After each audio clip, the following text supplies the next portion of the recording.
నమస్తే, welcome to our channel. నేను సౌజన్య. మాచర్ల నియోజకవర్గంలో ఈవీఎం పగలగొట్టిన దానికి సంబంధించి పిన్నెల్లి రామకృష్ణారెడ్డి బెయిల్ తెచ్చుకున్నారు, మధ్యంతర బెయిల్.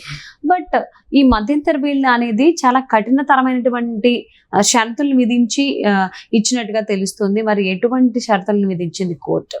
ఈ అంశానికి సంబంధించి మరిన్ని విషయాలని, వారి విశ్లేషణని మనతో పంచుకోవడానికి ఈ రోజు మనతో పాటు ఉన్నారు సీనియర్ జర్నలిస్ట్ దుర్గా కుమార్ గారు ఉన్నారు. వారితో మాట్లాడదాం. నమస్తే అండి. నమస్కారం.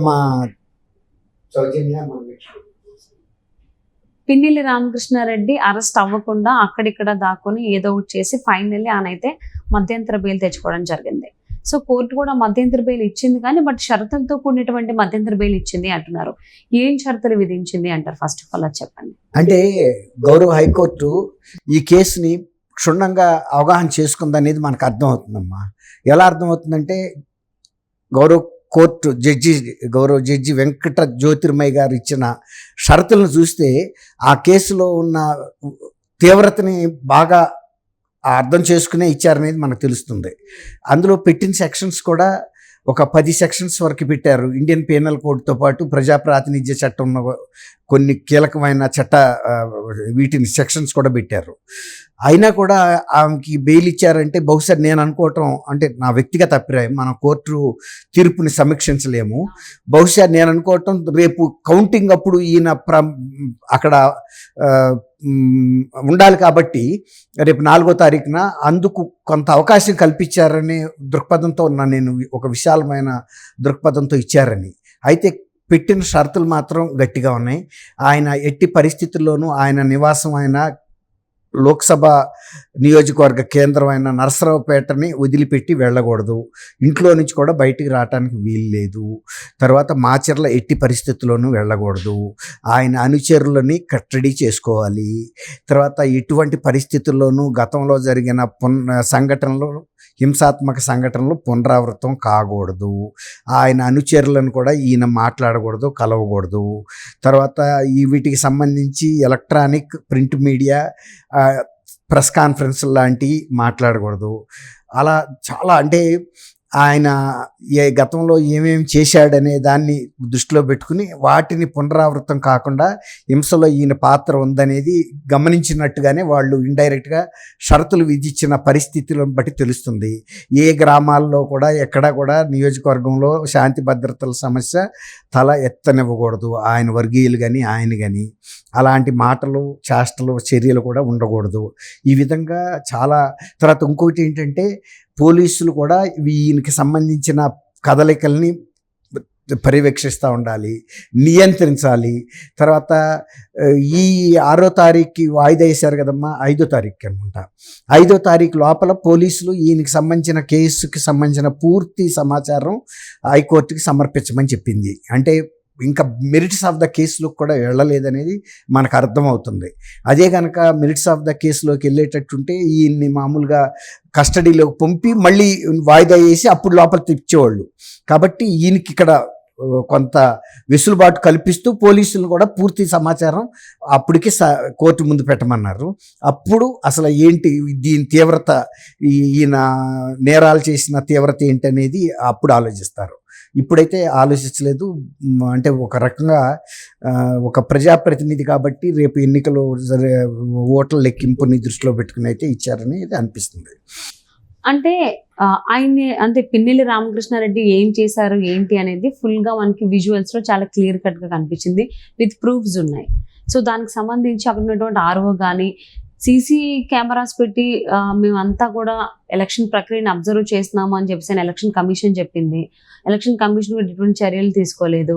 ఈవెన్ ఐఏఎస్లు కూడా, కలెక్టర్లు కూడా మేము అబ్జర్వ్ చేస్తున్నామన్నారు, కానీ వాళ్ళు కూడా ఎటువంటి చర్యలు తీసుకోలేదు. బూత్లో వర్క్ చేసినటువంటి ఆర్ఓ కానీ ఇంకా ఆర్టీఓ ఎవ్వరు కూడా ఎటువంటి కంప్లైంట్ ఇవ్వలేదు. అంటే ఎలక్షన్ జరిగిన 1 వీక్ తర్వాత ఈ వీడియో లీక్ అయితే అది లోకేష్ ఎక్స్ వేదికగా షేర్ చేస్తే ఎలక్షన్ కమిషన్కి ట్యాగ్ చేస్తే ఆ తర్వాత మాత్రమే చర్యలు తీసుకోవడం జరిగింది.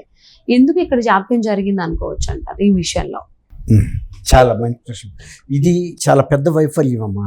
ఇప్పుడు ఇది ఈ బెయిల్కి దానికి సంబంధం లేదు.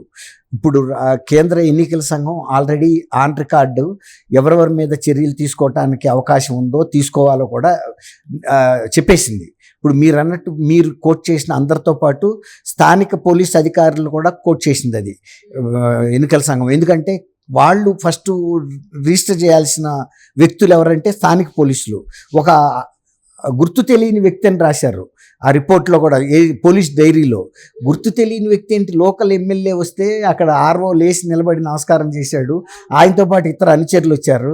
తర్వాత అసలు ఆయన్ని ఆ బూత్లోకి అనుమతించడమే ఒక ప్రజాప్రతినిధిగాను అభ్యర్థిగా కాబట్టి ఎలవ్ చేశారు. అక్కడ ఉన్న పోలీసులు ఏం చేస్తున్నారు, ఇవన్నీ కూడా మీరు అన్నట్టు presiding officer, RO, collector, state chief election officer, DGP, SP వీళ్ళందరినీ కూడా పిక్చర్లోకి తీసుకొచ్చారు. ఇప్పుడు కోర్టు కూడా వీళ్ళందరి దగ్గర కూడా వివరాలు సమర్పించమని అడిగింది. ఎందుకంటే దీనికి ఎలక్షన్కి సంబంధించిన అఫెన్స్ అనేది వాళ్ళకి తెలుసు కదా. సో ఆర్ఓని వీళ్ళందరి మీద కూడా చర్యలు తీసుకోవాలన్నట్టుగానే చెప్పింది ఇప్పటికి. రెండోది, పోలీసులు నిరంతర నిఘా కొనసాగాలి ఈయన మీద, ఇది రేపు వాయిదా వరకు. తర్వాత ఆయన మాచర్ల నియోజకవర్గంలో ఎక్కడ కూడా ఎంటర్ అవడానికి వీల్లేదు. ఓకే, ఓన్లీ నరసరావుపేట వరకే ఉండాలి, టౌన్ వరకే. అది కూడా పోలింగ్ బూత్ రోజున మాత్రం ఓటింగ్ లెక్కింపు కేంద్రానికి, కౌంటింగ్ కేంద్రానికి వెళ్ళటానికి మాత్రమే అనుమతి ఉంది తప్ప ఇతర ఏ ప్రదేశాలకు కూడా ఆ రోజు వెళ్ళటానికి కూడా వీల్లేదు. కౌంటింగ్ కేంద్రానికి వెళ్ళాలి, ఇంటికి రావాలి. ఈ నిరంతరంగా పోలీసులకు అప్పచెప్పింది ఆ బాధ్యత. తర్వాత ఆయన ఎక్కడ, ఎందుకంటే law and order situation arise అవుతుంది అనేది ఆ కోర్టు గమనంలో పెట్టుకుంది. గతంలో కొన్ని సంఘటనలు ఈయన వల్ల జరిగిన హింసాత్మక సంఘటనలు, తర్వాత అటువంటి పునరావృతం కాకుండా ఉంచాల్సిన బాధ్యత కూడా ఆయన మీదే పెట్టింది. అంటే ఆయన బాధ్యుడనే కదా, ఇప్పుడు తర్వాత ఏదైనా జరిగినా మీరే బాధ్యులు అన్నట్టు చెప్పింది. కాబట్టి అది చాలా షరతులతో కూడిన, అది హౌస్ అరెస్ట్ లాంటిదే. ఇప్పుడు కేవలం హౌస్ అరెస్ట్ గా చెప్పుకోవచ్చు. అంటే యాక్చువల్లీ పిన్నెల్లి ఇంత చేసిన తర్వాత కూడా, ఇంత అంటే ఆయన ఏం చేశారనేది ఆధారాలు ఉన్న తర్వాత కూడా కోర్టు ఇలాగా బెయిల్ ఇచ్చిందనే దానికి సంబంధించి చాలా మంది, కొంతమంది విశ్లేషకులు అంటే టీడీపీ అభిమానులు కావచ్చు, వాళ్ళందరూ కూడా ఎందుకు ఇలా ఇచ్చింది, ఎందుకు ఇలాంటి తీర్పు ఇచ్చిందని చాలా డిఫరెంట్ గా అభిప్రాయపడ్డారు. సో ఎందుకు ఇచ్చింది అనుకోవాలంటారా? అంటే వాళ్ళకి మీరు ఇచ్చేటువంటి వివరణ ఏంటి? అది కరెక్ట్. ఇప్పుడు ఇది కోర్టు తీర్పు కాదు, ఇది కేవలం ఒక ఆదేశమే. బెయిల్, ఆయన యాంటిసిపేటరీ బెయిల్ అడిగాడు కాబట్టి యాంటిసిపేటరీ బెయిల్ మంజూరు మాత్రమే. ఇది కేసులోకున్న మెరిట్స్ డిమెరిట్స్లో కూడా వెళ్ళలేదనేది మనకు తెలుస్తుంది. ఆయనకి ఒక ప్రజాప్రతినిధిగా మళ్ళీ ఎన్నికల కౌంటింగ్ ఉంది కాబట్టి, అది ఈ కౌంటింగ్ ప్రక్రియ వరకు ఆయన అక్కడ ఉండడం అవసరం అనే ఉద్దేశం మీద ఇచ్చినట్టుగా కనిపించింది తప్ప మిగిలిన ఏ స్వేచ్ఛ ఇవ్వలేదు. తర్వాత ఆయనకి అన్ని రకాల బాధ్యతలు ఆయన మీదే పెట్టింది. ఇలాంటి హింసాత్మక సంఘటనలు జరిగితే మీరే బాధ్యులు అని చెప్పింది. అంటే అంతకుముందు వాటికి కూడా ఆయన్ని ఇండైరెక్ట్గా మీరు బాధ్యులనే కదా, కాబట్టి ఆయన నువ్వు ఇందులో నీ పాత్ర ఉందని గుర్తించామని కూడా చెప్పకనే చెప్పింది. కాబట్టి అన్ని రిస్ట్రిక్షన్స్ పెట్టి కేవలం ఇంటికే పరిమితం చేసిందంటే ఇది కేవలం కొన్ని, అంటే ఆయన కళ్ళ ముందు ఉంటారు, ఇలాగ ఆయన ఇంటికే పరిమితం అవ్వాలి. ఆయన చుట్టూతో పోలీస్ పర్యవేక్షణ కూడా ఉంటుంది. ఎక్కడ స్వేచ్ఛ వచ్చింది ఆయనకి? హౌస్ అరెస్ట్ లో ఉన్నట్టు కింద లెక్కే, అంతే కదా. కాబట్టి కొన్ని విశేష అధికారాలు ఉంటాయమ్మా కోర్టులకి. ఇలాంటి బెయిల్ మంజూరు విషయంలో అనేక విషయాలను పరిగణలోకి తీసుకుంటారు. దాన్ని మనం కోర్టు తీర్పుగానో దీన్ని నేరంగా గుర్తించలేదో అనుకోవటానికి ఏం వీలు లేదు. అది ఎవరైనా కూడా గమనించాలి. గతంలో ఏంటంటే చిన్న చిన్న వాటికి కూడా రిమాండ్కి పంపిస్తారు కదా, జ్యుడిషియల్ రిమాండ్కి. ఇంత పెద్ద కేసులో పంపలేదనే చర్చ బయట జరుగుతుంది. ఎందుకంటే ప్రూఫ్స్ కూడా ఉన్నాయి కదా ఆయన చేశారు అనేది, అయినా కానీ బెయిల్ ఇవ్వడం ఏంటని చెప్పేసి. అంటే కొన్ని విశేష కేసుకి డిఫరెంట్ యాటిట్యూడ్ ఉంటుంది. గవర్నమెంట్ జడ్జీలు కూడా తీసుకునే అంశాలు, పరిగణలోకి తీసుకునే అంశాల్లో తేడా ఉంటుంది. అవి చాలా సున్నితమైన అంశాలు, వాటిని మనం ఇవాళ చర్చిస్తానికి.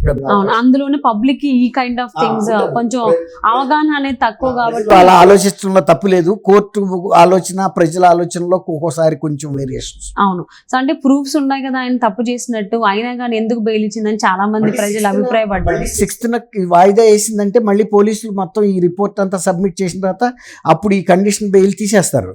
తీసేసి పోలీస్ కస్టడీకి కూడా ఇవ్వచ్చు.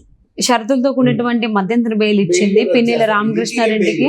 మీరు అన్నట్టు ఇదేమి పర్మనెంట్ బెయిల్ ఏం కాదు, ఇంటీరియం అప్ టు 6th వరకు అరెస్ట్ చేయొద్దు అని చెప్పారు. సో మరి అప్పటి వరకు కూడా షరతులతో కూడినటువంటి మధ్యంతర బెయిల్ ఉంది కాబట్టి పిన్నెల రామకృష్ణారెడ్డికి ఆయన షరతులకు సంబంధించి అనుగుణంగానే ప్రవర్తిస్తాడా, షరతులు దాటే ఉన్నా అది కూడా చెప్పారు మీరు ఈ ఉత్తర్వుల్ని ఎట్టి పరిస్థితులు అతిక్రమించ అదే షరతులు దాటి ఆయన ప్రవర్తిస్తాడా, అంతవరకు కట్టుబడి ఉంటాడా, అసలు ఏం చేస్తాడని వెయిట్ చేసి చూద్దామండి.